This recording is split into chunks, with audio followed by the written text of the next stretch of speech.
Hello? Hey, Hi, nice to meet you. I think there's a little lag. how are things going? Good, and you? Pretty good. Nice to finally formally meet you. I'm Nyasha. Yeah, you too. Nice to meet you. Yeah. How's your day going so far? Okay, pretty hectic. Pretty hectic. What state are you in? Or how are things kind of going? Good. I'm in Denver. But we're I don't really know what's going on outside. I just stay home.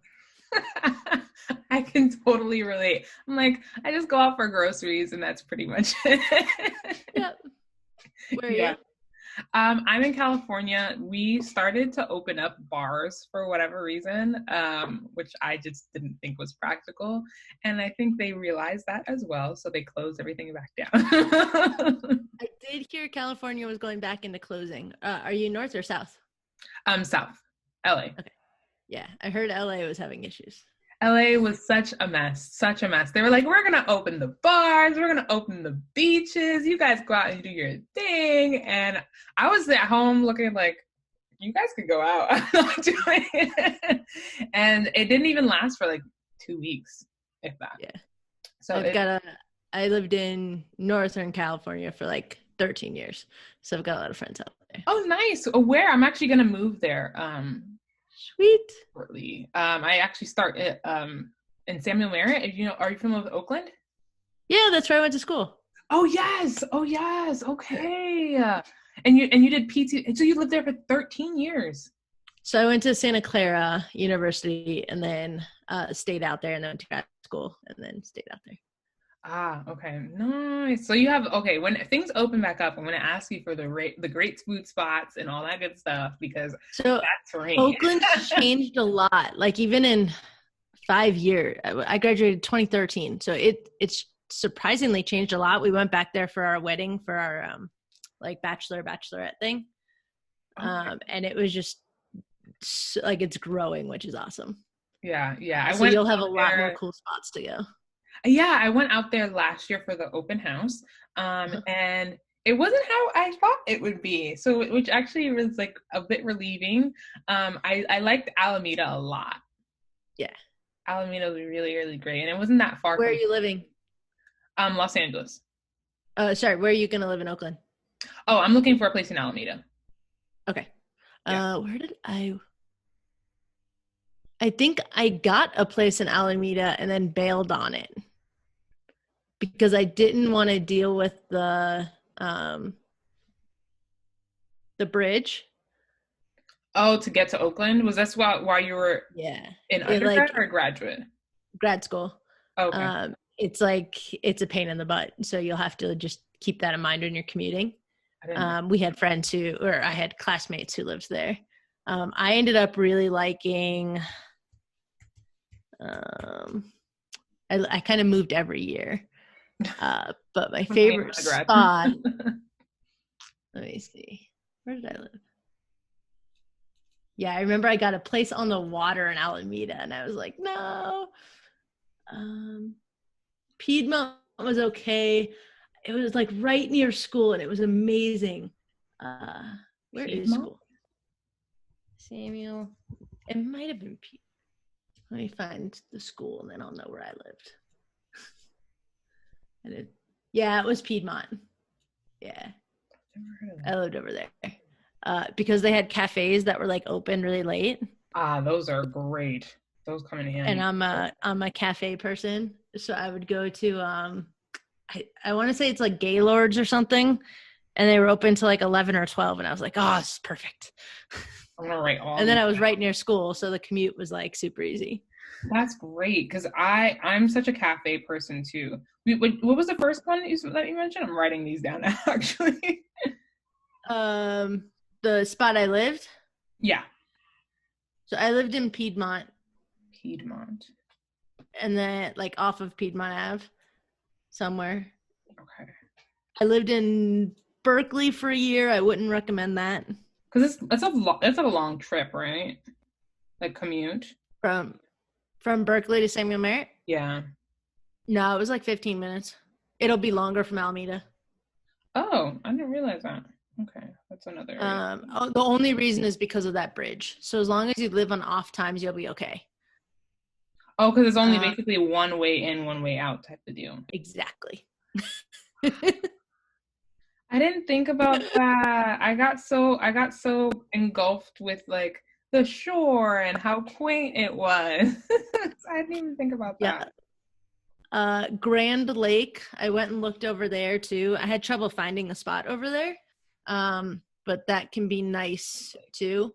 I wouldn't go into West Oakland, and I wouldn't go into the other side of the lake. Okay. But if you go like Piedmont, Temescal, Grand Lake, those are good. Awesome. I appreciate the recommendations. Yeah, I remember chatting with Chloe, and she mentioned that I totally forgot that you went to Samuel Merritt. No worries. Awesome. Yeah, it was pretty cool. And there's a lot more cafes and drink spots now, like on the main streets. So you'll have a lot of options on places to go. Yay. Well, hopefully everything opens up. As of right now, they're projecting for us to be online until spring. Sounds right. Yeah. I was kind of bummed. You're at a good school though. I'm sorry? It's a good school. They really care that you succeed, which is what was really important to me. Like they're not going to try and flush you out. Like they really want to see, they'll do anything they can, extra hours, anything you need, they're going to do to try and help you. Which I appreciate. And that's kind of what I got when I went there, was that like level of just genuine caring about you as an individual. I didn't feel like a number. Even though the class size is pretty big, I still felt like an individual with them. I think it doubled from when I was there. Is it 60 now? Yeah. So it was 30 when I went. Yeah. I think they projected that this cycle, I think it was 50 actually. Okay. Yeah. So, but even so, I just really connected with the faculty and everything. So that was just really great. Wow. That was Did you interview? We didn't have interviews. Oh, sweet. Yeah. They did like an open house, which they say is like technically the interview.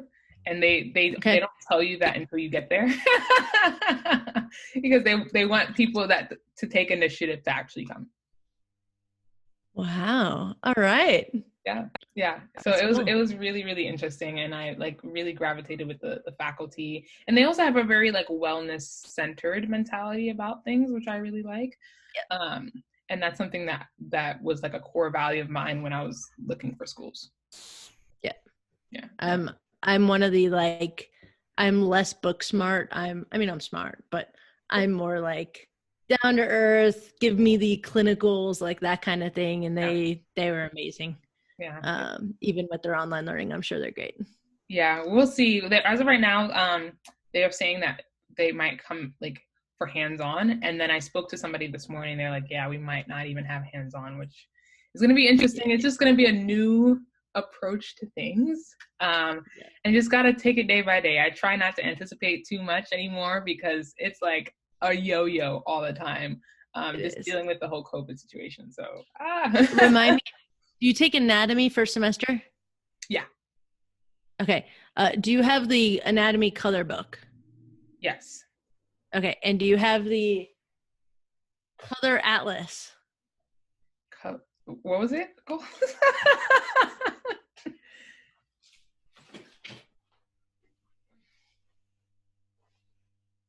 Color atlas of anatomy. Get this book. Okay. Part of the reason I say that is because with you not having cadaver, like because you're studying from home. Yeah. It's all real life pictures. Ooh, wow. So it's going to give you more accurate, like once you actually get into the cadaver lab, it's going to be a lot easier for you. Gotcha. Yeah, that's another thing I was kind of bummed about, was the cadaver, because I've been looking forward to doing my own cadaver lab for the longest time. No, that book will help you a lot. It's just way easier than the Netters and Grays, where like it's just pictures. Like those, you can actually visualize it. And then if they do the cadaver lab, it's like, oh, okay, I've actually kind of seen this before. Okay, great. That helps a lot. Thank you so much. I really appreciate it. That was really, really helpful. Feel free to reach out if you have questions. I'm always happy to chat. I definitely will. Once the time definitely gets closer, it's just things are just so all over the place. But like I said, taking it day by day. But thank you so much again for hopping on the call with me. I'm gonna start with like the interview part of it. Cool. It is, like I mentioned, just a couple of questions about you as an individual, and kind of more specifically about wanting pre-PTs to know that you can work with like specific niches. And I know yours was rowing, so like kind of just explaining that kind of in a pre-PT kinesiology mentality, because that's going to be the audience, and just sharing like if you have any funny or interesting stories about interactions with a patient, but just having them understand what you do with that niche. Okay. I don't know if I have any funny stories. I think everyone has like at least one interaction that's like, this was just so bizarre. I think I've blocked them out of my head. Oh no, I hope they were more funny than traumatic. It sounds like they were more traumatic. Hold on, I gotta think of one real quick. Hold on. Totally fine.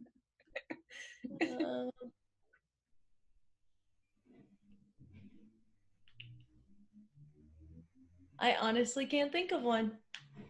That's okay. That's 100% fine. Sorry. It's okay. If it comes to my head, I'll share it. Yeah, exactly. If it pops up in your head, feel free to kind of share it. Perfect. Yeah. I always tell. Can you hear me through my mic? By the way, it's actually really crisp. Okay. Yeah, it's super crisp. Because for some reason my camera is not working and it's plugged into the same spot, so I wasn't sure. No, it's super crisp. So, cool. So the first couple questions is going to be, so first, who are you? What do you do as an individual? Introduce yourself a bit to the audience here. Okay. Thanks for having me. Yeah. I'm Amanda, painter, diver. I just got married and changed my name, so diver. Congratulations. Thanks. Let's see. So I graduated PT school in 2013. So I'm kind of newish, but I guess not really too newish anymore. I went to school at Samuel Merritt in California, in Oakland. Really tiny school that really cared about me actually succeeding as opposed to just the grades. So I was a huge fan of that. When I went into PT school, I really wanted to be a sports PT. I was a basketball player and a rower, like crew row. And I was like, I'm going to be an orthopedic sports PT. I had 3 ankle surgeries. I was in and out of PT, and that's what I wanted to do. So yeah, that's kind of intro to me and how I went into PT school. Now I own my own business. I'm actually 100% online, which is different. But in the world of COVID, I guess kind of not that different anymore since a lot of people are going that way. But I've been doing this for 2 years. And yeah, I really like it. I work with only people who use the rowing machine. So CrossFitters, Orange Theory Fitness, basically anybody who wants to use the rower. I work with them. And yeah, that's basically it. That's me. Nice. And congratulations again on the wedding. Thanks. I guess it was a year ago now. Okay. So you guys just did the anniversary, the first anniversary. We did. That's huge. Aw, so that's beautiful. So how did you first find physical therapy? Because I know you mentioned a little bit of surgeries and ankles and things of that nature. What kind of brought you into the field? And then what was that moment where you were like, this is what I want to do? What interaction was that? Mine was not as easy as I think a lot of people's stories that I've heard. For me, I fell out of a tree in 8th grade and I broke my ankle. And then I didn't go to PT and the doctor missed like a little chip in my ankle. So I had a surgery. And then 2 years later, I had another surgery. And then 2 years later, I had another surgery. So I had 2001, 2003, 2005, I had a surgery. Oh and then in 2001, 2003, 2003, I was actually at boarding school. So I had access to athletic trainers. And that's basically who I saw, because it wasn't really you can't really leave campus kind of situation. So I didn't have PTs. Then I went into PT school, or I went to, not PT school, I went to undergraduate school at Santa Clara. And that was about when I had my last surgery. So I finished the last surgery, went to PT, was like, oh, this is really cool. At the same time, I actually was rowing on the crew team, and I was dealing with, now I lost my train of thought. Great. So let's see, I had my surgery. I went to PTs there. Oh, at the same time I was becoming an EMT. And I actually went into undergrad wanting to be a doctor. So I was like, okay, let me do everything I can to figure out what kind of doctor I want to be. And being an EMT, I actually realized I didn't want to be a doctor. So once I finished that and was still going through physical therapy, I was like, EMT and doctor, all I do is see the patient, and then I never know what happens. A general practitioner, a physician. Yes. So like you never see them again. So you see them in the injury, you help them immediately, and then they're gone. You don't know what happened. And then I realized from working with PT, I was like, I get to actually have a relationship with you. I get to actually work with you, see you more than once. You get to see me progress. And now I've formed a relationship. And I really liked that.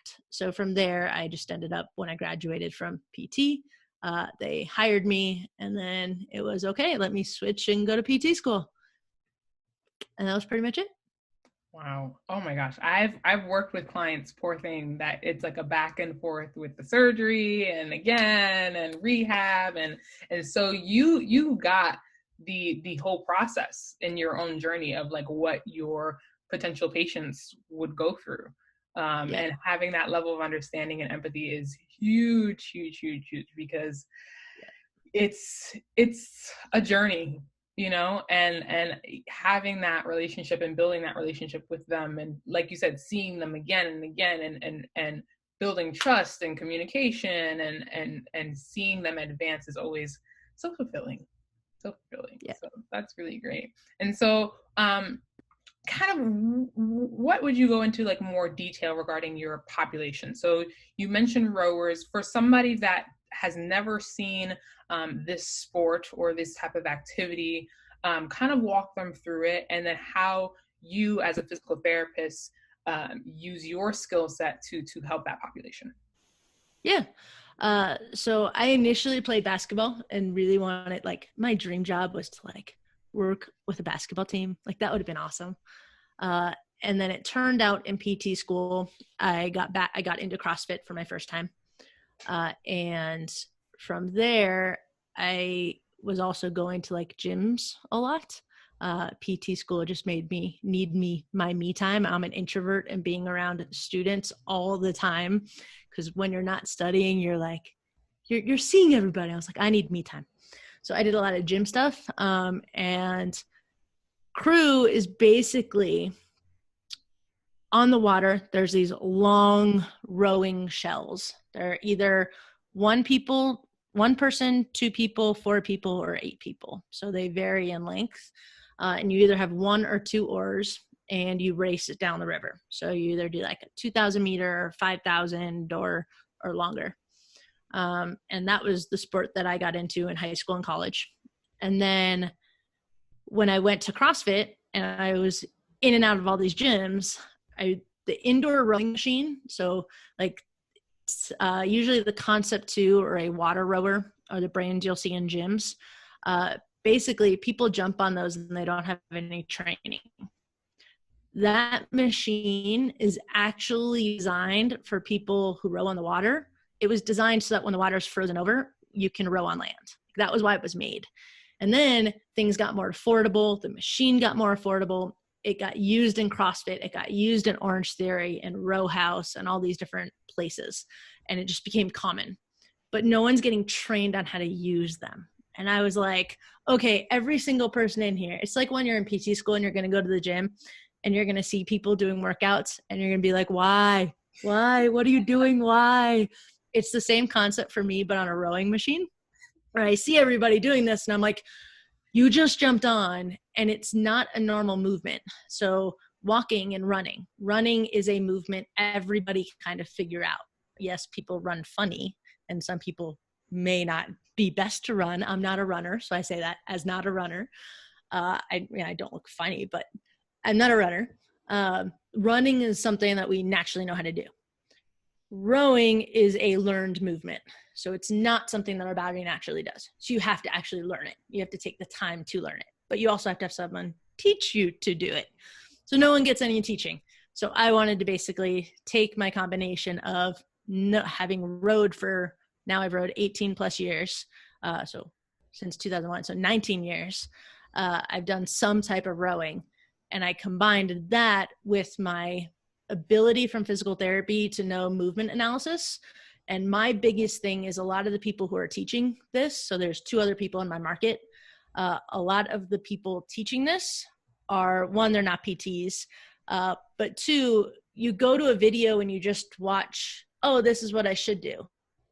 But everyone has a background. I'm overweight. I have a belly, I have a tummy, or I have belly, I have thighs, I've got ankle surgeries, I've had knee pain, I've had back pain. Like, I've gone through all these things, and you have people doing this activity with that background. So when they just jump on, they don't quite understand that they can change the movement for them and their bodies. So I like to teach them how to change the machine for their bodies so that they don't get hurt. And that's kind of how I combine the 2. And I created courses. So I went really weird. I actually talked to my professors at Samuel Merritt recently about this. I went really rogue, and I basically have courses teaching people to do that. And I help them one-on-one adjust their bodies and their history, because people want our expertise. They want we have knowledge. And if they've gone to PT and they know that, they want somebody to listen to them. So if you're just that person listening, that's all that matters. And you can do the best you can, even if you have no freaking idea what you're doing. You do the best you can and you listen, and that's all they care about. Like, you could have the least amount of confidence, and all you have to do is pretend confidence. And if you don't know an answer, say, I don't know, I will find out. That's all you have to do, and you will succeed. That's it.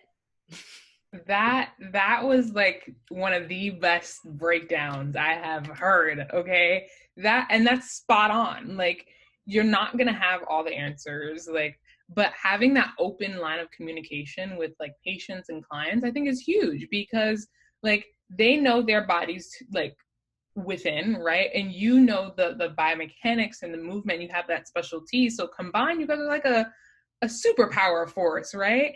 And having that respect for somebody else's body is huge too, right? Because like, we don't want to be like, oh, okay, well, I'm the specialist, I know, blah, blah, blah, blah. And that's kind of where it gets a little hazy when it comes to like a level of openness and transparency with clients, and getting them to actually adhere to you. It's like, they think they know my body, but I know my body. but having that communication with the expertise, and them knowing their body, and having that communication, even education, like teaching them certain things, I think is huge. And I think they're always grateful. And I know people can hurt themselves on that. I've seen it at the gym for sure. And even just like how to even, measure yourself in the actual machine correctly, like those type of things definitely go. And I remember being at the gym and somebody was like, I don't want to use that machine. Like, my back ends up hurting. I was like, probably not using it right. It's not the machine's fault.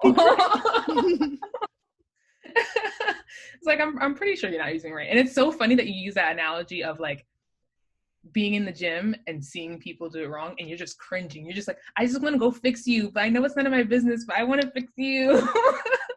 Yeah, that's how I feel when I see people on a rowing machine. Like, it's hard. It's so hard. I remember it was like my last year of kinesiology with my undergrad, and we went into super like detailed of like over the years of biomechanics and stuff like that. And it literally, one of my professors said, I don't go to the gym anymore. why didn't she go to the gym? What's wrong with you? And then it wasn't until I like started diving deep into like those 300 4-level classes that I was like, I can't go to the gym anymore. I have a pretty decked out home gym now. Let's put it that way. I believe it. My entire garage is a home gym.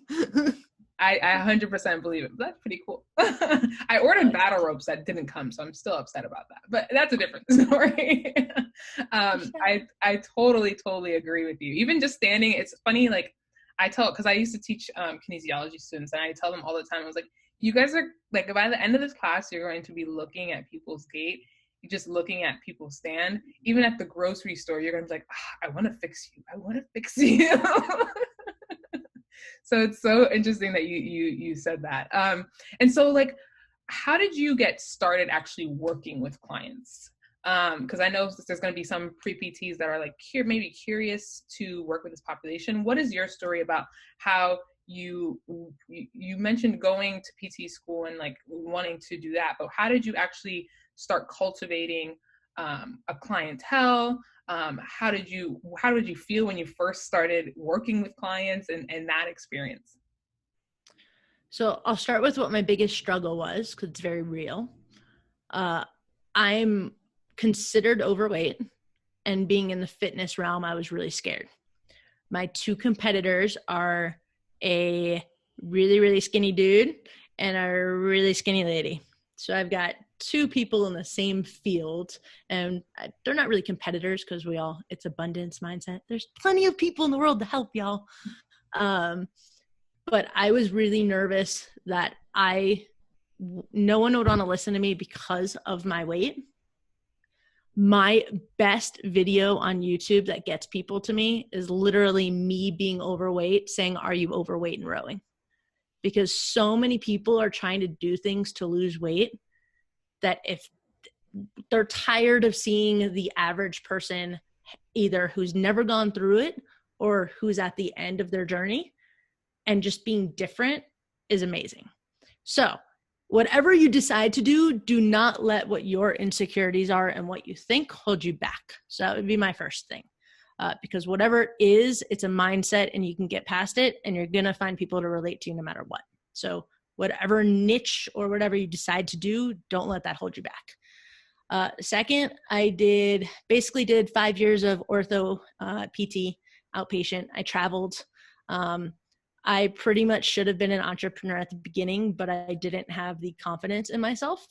But after about a year of each place, it turns into the common denominator of being miserable. So I should probably do something about that. So travel PT, if you're that person, by the way, is amazing because you're going to find a lot of different opportunities, see the good, see the bad, meet a lot of people, and have fun doing it. And then it's only 13 weeks long as well. So it's amazing. So I did that for 5 years. And then I got to the point where I moved to Colorado. Basically, my husband and I traveled for 2 years trying to figure out where to live. And we decided, we got to our last destination, which is Colorado. We were like, we love it. We're staying here. I tried to get a job, and not to be mean, you guys, there's a lot of PT jobs, but in Colorado, apparently there's not that many in ortho outpatient. So I got a job, but it wasn't as many hours as I needed, which is the opposite problem from what most people get. Most people have too many hours. So you will find a job. That's not the takeaway from this. But after a year of this small clinic not giving me more hours, which I was asking for, I was like, I have to do something. And I realized at that point that I didn't like working in a clinic anymore. And again, not trying to be mean, you guys. If you love it, you love it. I was trying to figure out how to combine my desire to help people, my desire to row, which I was getting back into after like 5 year, 6 year, I don't know, however many year hiatus, and figure out how can I be home more and not commuting 4 minutes and all these different things. So for me, that was an online course. Which just works a lot more with my introvertedness. Having a new conversation with someone every 30 minutes is really hard. And there are a lot of introverted PTs. So if you are an introvert, do not let that hold you back. I promise you, there are so many of us. And I've had numerous people reach out to me saying, hey, I thought I was the only one. And you're not. There's a lot of us. So it's figuring out a place to work and a schedule that works for you. The places that are like hour-long appointments, those work great for introverts. Just a nice little heads up. So if you are an introvert trying to figure out how to make it work for you, but you can. But I basically was like, hey, I need to create online courses. The way I did it is completely social media. So I was I am a very private person. I had to completely switch my mentality on that, like completely switch it. And it turned into, I'm not telling people my deepest, darkest secrets, but I am a lot more open on social media now. And I understand that it's from the perspective of my business and trying to relate to people. It's not about me having my friends on social media. Like that's not the point of it for me. Now it's very much, hey, let me share my struggle being overweight. Here you go. It's going to relate to somebody? Cool. And just in my story of doing that, people come and say, hey, you're so down to earth. I love you. Oh, you're funny. And I'm like, I'm not funny. What are you talking about? So people are going to see things in you that you don't see in yourself. And that's pretty much just how I get people. So I put my videos on YouTube because my thing is a very visual thing, rowing. I put my videos on YouTube and I get them into my Facebook group. And then once I can talk to people, I'm great at chatting with people. I'm better online because it's a lot of work to chat with people. So the online realm for me is amazing. And now that COVID is here, it's like everybody's willing to chat to you online. And I'm like, yes, thank you. Where have you been for 2 years? So I've been ready for this. But that's pretty much how I get people. It's been fun. It's definitely hard. So if you want to do it, you need to find people who will help support you. But there are parts of PT that you can find a way to use the PT knowledge and use the degree in the way that's going to work for you and your lifestyle. And a big one for me also was where I lived in the Bay Area. Do not get a job in the Bay Area unless you 100% want to stay in the Bay Area. Once you leave the Bay Area, you're like, oh my gosh, you want me to have a life outside of work? That's so nice of you. Thank you. And I didn't realize that until I left. So just keep that in mind if you are in the Bay Area, because I was working about 70 hours a week, and that's just tough as a new grad. So really, if you do go into this and you're looking for a job, really listen, get some advice, reach out to people, find out turnover rates, things like that. It's going to help you a lot. But you can definitely find things in the realm and make it what you want it. So do not feel bad if you go into PT school trying to push the buttons and make things different. Do not feel bad about that, because the school system is going to have a very normal view of PT, but there are so many different things you can do, like me. So my business is called The Rowing Doc. They would say, don't call yourself doctor. Well, you know what? The Rowing Doc is my name, and I love it. And I have the most amazing logo with a little female rower. Like, I love it. So you can do what you want, go into it, have your desire of what you think you want, and be open to it changing. Because over time, your view of what you want to do might shift and change as you learn and grow about yourself as well. Yeah, I think that is the biggest takeaway, is just genuinely being yourself. Because there's always going to be people that gravitate to you. First of all, they're going to gravitate to you because you're so down to earth. We were chatting for quite a bit before this interview even started, you guys. So, and secondly, just being your authentic self, like, and just being very transparent, like you mentioned, and being very raw, because a lot of the time, especially with social media, it's like this idea of perfectionism is just really saturated the whole platform, and to actually find somebody that is authentic and is very raw and real is actually a unique factor these days, you know? And the fact that you are changing lives and impacting people in such a huge way literally just by being yourself.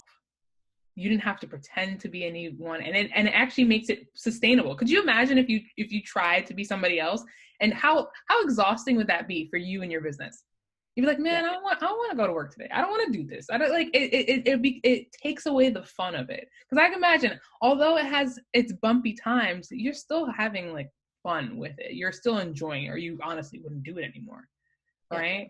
And so I think that's just huge. So what does a typical day look like for you with this specific population in mind? We can go, let's go two avenues here. With one, the more traditional clinic, because maybe we'll have students that are watching that want to do more of the traditional side, and then more of a little bit of the telehealth virtual side as well. So clinic side will very, very heavily depend on your setting. You will have places that are very manual and that's all they do. You'll have some places that are a little bit more exercise dependent.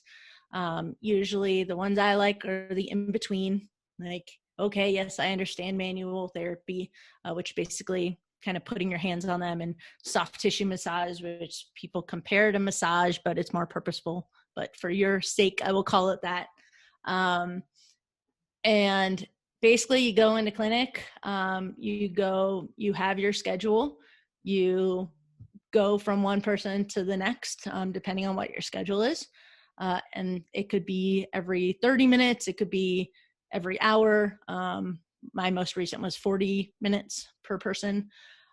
Some places might have you seeing more than one person at a time. So that's something you would want to look for when you're going to a job, if you're comfortable with that. And then basically you chat with people all day and you listen to them. It is a lot of listening. I would say more of the job is listening and being compassionate than anything else. All the other stuff you can wing. Oh, cool. Okay, I think I need them to use their bicep. Let me have them do this exercise. And then you can go to Google and look up other exercises. Like, all that's learnable. As long as you're compassionate and listening, your rapport immediately with that patient is good. You're solid. So that's the biggest thing that you're basically doing all day. And then you go home. That's pretty much it. And then you may or may not have some paperwork to do. That depends on you. One of my someone I went to school with, one of my best friends, she is still ortho outpatient in the Bay Area, and I love her to death. But you need to learn to be concise with your notes. So if you are a person who tends to write a lot and be very open and free-flowy, I recommend you learn how to just start getting concise right away. And that will save you a lot of time on notes. From a telehealth perspective, it's really easy. You still need to do notes, but you kind of decide what your notes are. If you're doing it through insurance, you need to be a little bit more, have more stringent rules with that. And you basically just see someone through a screen. And is this going on YouTube?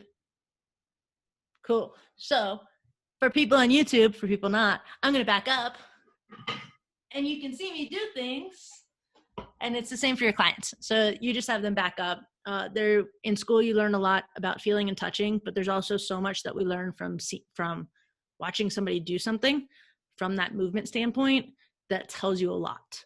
So you just basically learn to tune into other skills you have as opposed to 100% relying on your hands. And you can have them touch things and feel it and go, hey, this is what I feel. Oh, great, cool, thank you. Like, that's really helpful.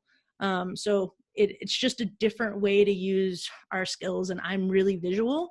So I do really well with noticing things from far away on a screen.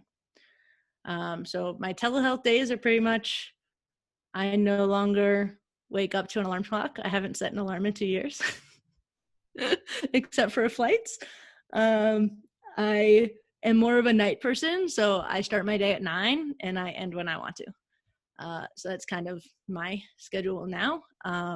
I'm much more happy just being in my house with my puppy, and that's just what I like. So it's figuring out what works for you. Also, I'll tell you guys what I learned going to a clinic. In Denver, there were actually places that kind of discriminated based on where you lived. So when I was applying to jobs, they would not take me because I didn't live close enough to the clinic. And because for them, that was bad home life work balance, homework life balance. And to me, I learned that if I didn't have a commute, when I came home, me and my husband were not getting along as well, because I needed that 30-minute commute to be able to have my alone time as an introvert. And it took us a while to figure that out, but we figured it out while we were traveling. And like, to have somebody take that away because they think it was right, that's something else to consider. But I learned commuting was amazing for me because I needed 30 minutes of quiet, of music, of singing, like whatever it was, of not starting a conversation with somebody. That's what I needed, because my husband was working from home, and I'd come home and he'd be like, oh, I'm ready to play. How's your day? How's your day? How's your day? And he'd ask me like 100 questions. And I'm like, oh no, this is not going to work, because he's more of an extrovert. And it was like, we were in the opposite positions. He needed to go out of the house. I needed to stay in the house. But yeah, those are pretty much the two different types. I think that great balances are actually the people who are doing half the hybrid model, where it's half in clinic and half telehealth, especially right now. I think that that is a phenomenal way to go and is a really good balance for people. So if you have an opportunity for something like that, I think that that's big too. That's so funny that you mentioned like needing that commute, because it's usually people are like, man, if I'm right around the corner from the clinic, that is perfect. But as an introvert, you had to like learn how to really thrive in honestly a very like center focused, small chat type of career and playing field. So that's really interesting. And I also had that, I've spoken to a couple of clinicians as well, that like I need a way to kind of de-stress after clinic, because it is energy draining. A lot of PTs are empaths as well, that I've noticed. Mm-hmm. And so taking on a lot of like their patients' energy as well, mm-hmm. and then trying to figure out, especially as a new grad, I think this has a lot to do, aside from like the crazy hours, but the burnout that also is associated with the emotional part is being able to shut that part off and kind of recharge, because energy is transferred all the time. So if you're taking in a lot, you also need to shell it out somewhere, get rid of it. So that is something a lot of new grads or just SPTs that are working like pro bono clinics, I think, learn as time goes on. But this is great, so you hear it from somebody that is a physical therapist and know that it's not just you and it's not all in your head or whatever people say. This is something real that a lot of people, clinicians in general, struggle with at first. But like you mentioned, you kind of play around with it. I bet it took some trial and error, but to figure it out and to make sure that this is something that can be sustainable for you and recharge you. Because at the end of the day, if you don't take care of yourself, you can't take care of anyone else. So it's my favorite phrase. Yes. In EMT school, that's one of the first things you learn. Like, you'll never see an EMT or a firefighter running somewhere, because if they get hurt, they can't help people. It's like the first thing you learn, and I love it. But it's so true though. It's 100% honesty. And people always think it's like it's not 100% physical, it's mental, it's spiritual, like everything that makes you as an individual. Just always recharge, check in with yourself, because if you don't take care of yourself, there's no way you can help others. And ultimately that's why we're in the field that we're in. So you nailed it. Right on the head. So you had a long journey, and you've had such a really unique story behind it. So if you were to start your PT journey right now, knowing what you know, what would you do? I'd start building an online presence right away. Even if you don't think that you have the knowledge or skill, I promise you do. You just need to figure out what it is and experiment. But even if you just start being honest and raw and reaching out to people now, you're already going to have people who support you. And you're already going to have people following you. So if you decide to open up your own thing, you're already going to have something. If you decide not to, you gained confidence. It's a win-win. If you have some skills that would enable you to be able to work through school, there's a lot of things you can do online for people. You can even reach out to me if you have questions. I actually have another online business where I help PT students through school. So there's definitely things you can do to kind of substitute and work on things and learn more about PT at the same time while you're in school. But I would do those. I definitely would try and be in less debt than I am. And I'd build an online presence so you come out of school swinging. Oh, and when you're done with school, just fake the confidence. You have it, you know stuff, just know you know it, and just go in and be like, okay, I think I know this, and just fake confidence. That's literally what I did for 2 years. Fake it. That imposter syndrome is so real. It is so, so real. And I think a lot of the time, even as just undergrad, when you finish with like a science degree, you're like, do I really know this stuff? Like, but yeah, you do. Like you know it way more than the average person, and we just don't give ourselves enough credit for it. Like, you know more than the person sitting in front of you. So unless you go work in a tech place like I did, that's a whole nother issue, but you know more than the person sitting in front of you, so you have something to share. Like, think of how many people do a hamstring stretch and do a quad stretch and stretch their hamstrings. Yeah, I'm stretching my quad. No, you're not. It's the other muscle. Like, you know more than so many people. 100%. Some people don't even know what their quad is. I'm sorry. Exactly. Like, that's okay. There you go. There's my funny story. I definitely went in and was like, what are you stretching? And it's probably like appointment number like 1 or 2. Cause I often ask, what are you doing already? So that I'm not just, repeating stuff. And if you don't have them demonstrate, you really have no idea what they're doing. Oh yeah, I'm doing stretches. Cool. What stretches are you doing? I'm stretching my hamstrings, stretching my calf, stretching my quads. Cool. Can you show me? And then she gets up and just does a hamstring stretch. And I'm like, okay, well, what happened to the other muscles? That's all you're doing? Okay, cool. Do you know where your calf is? Yeah. And she points to her front of her shin. I knew it. I was go.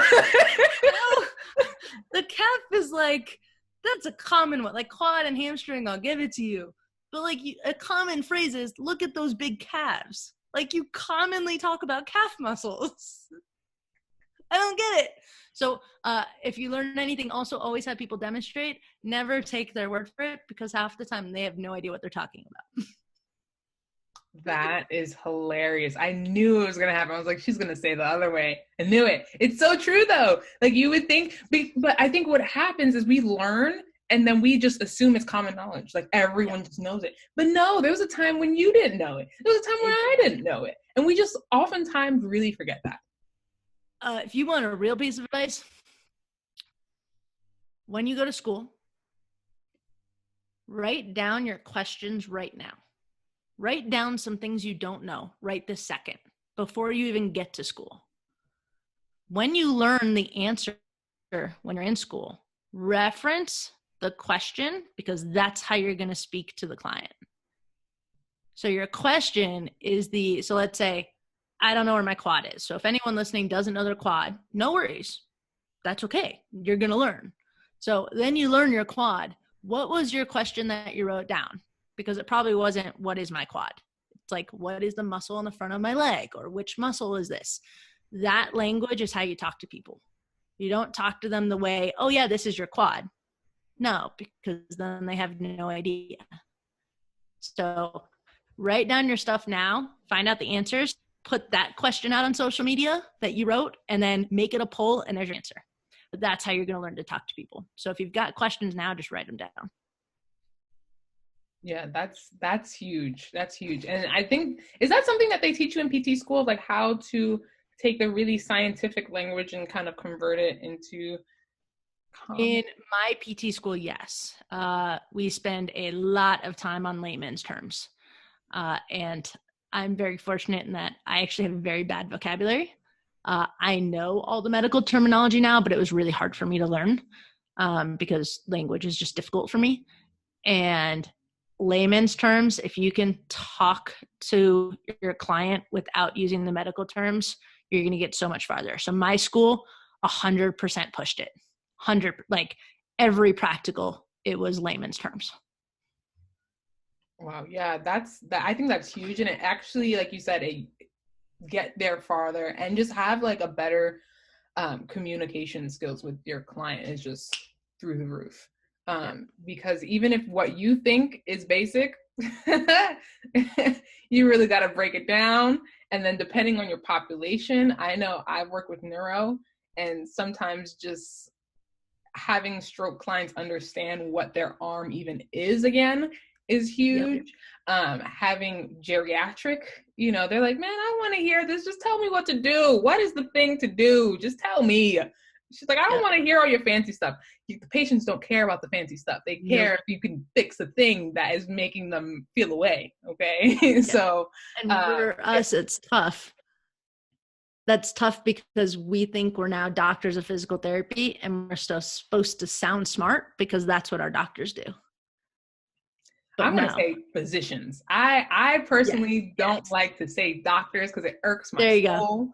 I say I will agree. But if you go to a physician's office and like, hey, you had a myocardial infarction. Uh-huh. And I'm giving a death stare, like, what the heck are you talking about? Right. So I know what that means. It means heart attack. If you don't know, it means a heart attack, but they should just say heart attack. They should not then try and confuse you in a situation where you are already confused and uncertain and feeling bad. So the more dumbed down, okay, I don't know if anyone on here listens to Reddit, goes to Reddit, but there's a whole channel called, or a subreddit called ELI5, explain like I'm 5, explain everything like you are 5 years, talking to somebody who is 5 years old. And you will get so much farther than you will if you use the big terms, which is great because again, the big terms for me, I know them, but I'm so much better at dumbing stuff down that I can make anything sound easy. Yeah. Yeah.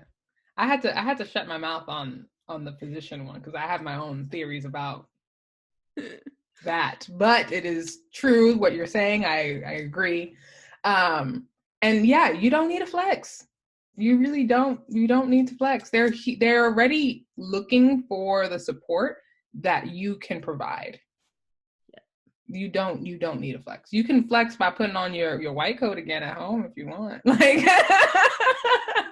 you can look at that $200,000 piece of paper on the wall if you want. Like that's fine. I won't lie. This something you said earlier.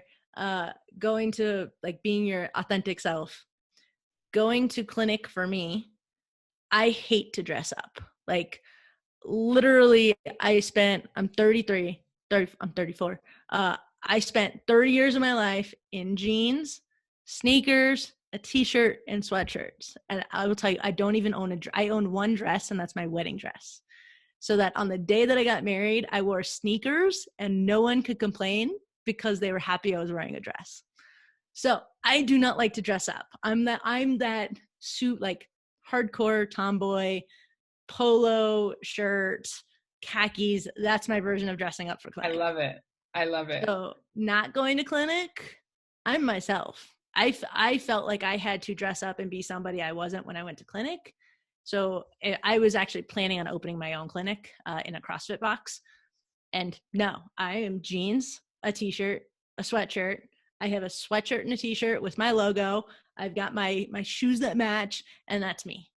So authentic self is me in a sweatshirt, and I'm happy. Love it. That is so huge because I think once we have that like that professionalism shadow over us, we're like, well, I can fit into this box if it makes you happy. And it's just like, you realize like once you're in the field, patients don't care. Your patients really don't care. As long as you have good hygiene, y'all, that's my thing. Just have good hygiene. Dress how you want. Have good hygiene. And I can totally relate. I was a complete tomboy when I was younger, and I went to a Lutheran school, so they try to get me in those dresses. And I was the first student that was actually permitted pants because I was like, I don't want to wear. You know what I'm talking about with those schools and they have the stripes and it's the terrible stockings and it was itchy. Look, I could talk about this all day. Look, Nope, I was there. Yep. Yeah. I just didn't. I wasn't down with it. And I remember my principal pulled me in with my dad, and he was like, "Well, your daughter doesn't want to wear this," and da da da. I was like, "Well, the boys are wearing pants. Why can't I wear pants?" They don't wear pants. So yeah, just 100% authentic self. And honestly, honest truth is you don't know who you're also inspired. Like even just how you're talking and being very transparent with your story and your journey can inspire so many other students. So just being transparent, and you also find that you get a lot more deeper connections with patients. That will go just past your couple weeks. I'm sorry? No, go ahead. No, I was saying it will also create relationships with patients that obviously last more than your allotted time with them. I would joke with my patients a lot about a lot of clinics won't let you wear sneakers, which is also something to think about. So I got away with black sneakers, in case you're wondering. I would just dress up my first day and then wear sneakers every other day. But on a Bosu, I'm standing on a Bosu demonstrating balance, and you want me in a dress shoe that is going to slide off of whatever I'm standing on. That makes no sense. And like the amount of conversations I had with my clients about that entire situation, like ridiculous, absolutely ridiculous amount. And they relate to you. They're like, that makes no sense. Why can't you wear sneakers? You have to do all these, like you're jumping and doing squats and lunges and like, why can't you wear sneakers? Yeah, I know it kind of depends on every clinic. Every clinic has their own almost culture in a way. Like every clinic has their own culture, and being really grounded in your core values, I think is really important as a new grad. Like what will you and won't you settle for? What type of environment do you want to be around? Do you want to be around the more structured clinicians and that type of work culture, or are you more somebody that they do like water gun fights at lunch? Like there's so many different avenues that you can go, or you can go more corporate where it's like more hospital work and things are done in a certain way, but every work place or environment is going to have something different, and just being honest with yourself as to like what you will and won't do as a new grad. Because I know a lot of the time that coin as a new grad looks really shiny and you're like, whatever gives me the highest pay, but you have to be able to sustain that and be happy within yourself and honestly going to work every day. You have to be wanting and enjoy in what you do. So finding a work culture that works for you in a setting and environment and patient interactions and all that other stuff, management, get that information before you sign the dotted line, basically. That is a great point, because they really are so different. My last one, I could wear sneakers and jeans every day. So they exist. You just have to find them. Yeah. I know out here in California, like honestly, if it wasn't for the fact of like wheelchairs rolling on people's toes, they probably would do flip-flops all day. So probably in LA, yeah, it just honestly just really depends. But this was such a great chat. This you had me cracking up. I don't know who told you you're not funny. You're hilarious. People say I'm funny, and I'm like, oh. Yeah, it was just fun. My cheeks hurt, you guys. I have fat cheeks, so this is a lot. I'm gonna have to frown after this. No, it was awesome. Thank you so much for having me. It was great chatting. Thanks.